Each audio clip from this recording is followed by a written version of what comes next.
Welcome everyone. আজকে আমরা একটি গুরুত্বপূর্ণ টপিক নিয়ে আলোচনা করতে যাচ্ছি, যেখান থেকে তোমাদের মাধ্যমিক কিংবা উচ্চ মাধ্যমিকে বিগত বছরে প্রশ্ন এসেছে। তাহলে শুরু করা যাক। অ্যামোনিফিকেশন, যখন নাইট্রোজেন ঘটিত পদার্থ বিভিন্ন ব্যাকটেরিয়ার মাধ্যমে অ্যামোনিয়াতে রূপান্তরিত হয়, তখন সেই পদ্ধতিকে আমরা অ্যামোনিফিকেশন বলি। এই যে সকল ব্যাকটেরিয়া অ্যামোনিফিকেশানে সাহায্য করে তাদের আমরা অ্যামোনিফাইং ব্যাকটেরিয়া বলে থাকি, যেমন ব্যাসিলাস মাইকোয়েডিস। নেক্সট, নাইট্রিফিকেশন, মাটিতে উপস্থিত অ্যামোনিয়া বিভিন্ন ব্যাকটেরিয়ার মাধ্যমে প্রথমে নাইট্রাইট ও পরে নাইট্রেট মূলকে রূপান্তরিত হয়। এই পদ্ধতিকে আমরা নাইট্রিফিকেশন বলি। এর দুটো স্টেপে হয়ে থাকে। ফার্স্টে অ্যামোনিয়া বিভিন্ন ব্যাকটেরিয়ার মাধ্যমে নাইট্রাইটে রূপান্তরিত হয়।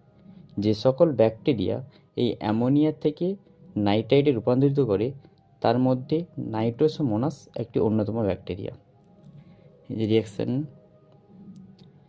সেকেন্ড স্টেপে নাইট্রাইট থেকে নাইট্রেটে রূপান্তরিত হয়, অর্থাৎ যে সকল ব্যাকটেরিয়া মাটিতে উপস্থিত নাইট্রাইট থেকে নাইট্রেটে রূপান্তরিত করে তাদের মধ্যে নাইট্রোব্যাক্টর অন্যতম। তারপর আমরা চলে আসি ডিনাইট্রিফিকেশান। ডিনাইট্রিফিকেশান বলতে আমরা বোঝাই যখন নাইট্রেট বা নাইট্রোজেন ঘটিত পদার্থ বিভিন্ন ব্যাকটেরিয়ার মাধ্যমে সেটা আবার পুনরায় প্রকৃতিতে ফিরে যায়, সেখানে সাহায্যকারী ব্যাকটেরিয়া আমরা কি বলি? ডিনাইট্রিফাইং ব্যাকটেরিয়া, যেমন সিউডোমোনাস, ওয়েলকাম এভরিওয়ান।